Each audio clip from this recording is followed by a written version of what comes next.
લીંબુનું ફાડું, કપૂર અને લવિંગ નાખીને એક એવી વસ્તુ બનાવી જેનાથી તમારી તમામ સમસ્યાઓનું સમાધાન થઈ જશે.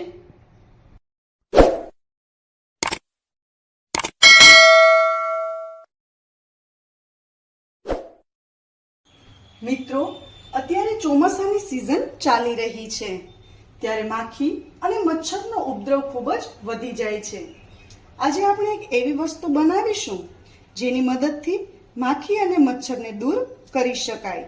તેના માટે લીંબુનું ફાડું લઈને આવી રીતે તેની અંદરથી બધો પલ્પ આપણે નીકાળી દઈશું. જો બધો પલ્પ બરાબર નીકળી જાય પછી એક કોડિયું અથવા તો કોઈ નાનો વાટકો લઈને તેની અંદર આ લીંબુ જે બરાબર રહી શકે તેવી વસ્તુ લેવાની છે. બરાબર લીંબુનું ફાડું રાખીએ પછી આ ફાડાની અંદર થોડું કપૂર, મેં કપૂરનો અહીંયા ભૂકો કરી દીધો છે, થોડો કપૂરનો ભૂકો લઈને અંદર એડ કરવાનો છે. ત્યારબાદ લવિંગ લેવાના છે. લવિંગને તમે લઈ અને જેટલા નાના થાય એટલા ક્રશ કરી લેવાના છે.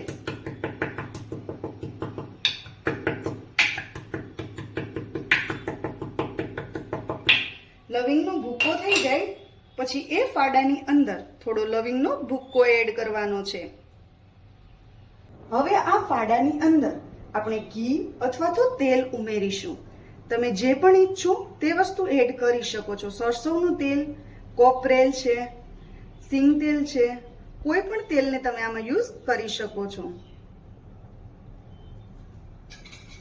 તેલ ઉમેર્યા પછી આપણે એક રૂની વાટ બનાવીશું. વાટ થોડી મોટી રાખવાની છે જેથી એ લીંબુના ફાડામાં બરાબર રહી શકે.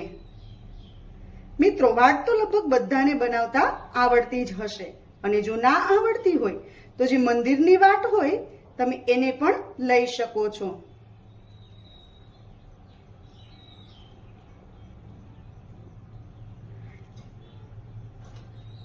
મોટી વાટ બની જાય પછી તો પહેલા આપણે સૌપ્રથમ એની દાંડલીને એડ કરીશું જેથી એ તેલવાળી થઈ જાય, અને ત્યારબાદ આપણે તેમાં વાટને રાખી દઈશું.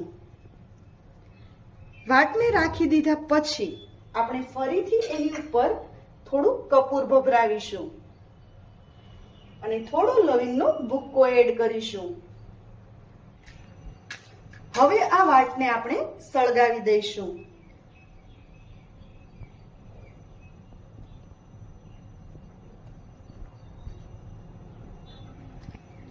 મિત્રો, આ કોઈ સામાન્ય દીવો નથી. આ દીવો પ્રગટાવવાથી ઘરમાંથી માખી, મચ્છર, કોકરોચ બધું જ દૂર થઈ જશે, કારણ કે આ દીવામાં કપૂર અને લવિંગનો આપણે ઉપયોગ કરેલો છે. આની સુગંધથી બધું જ દૂર થઈ જશે. તમે આ દીવાને હોલ, કિચન, ડાઇનિંગ એરિયામાં બધે જ રાખી શકો છો. જ્યાં પણ ભેજની ખરાબ વાસ આવતી હોય ત્યાં તમે આ દીવાને પ્રગટાવી શકો છો, અને આનાથી ઘરનું વાતાવરણ પણ પોઝિટિવ બને છે.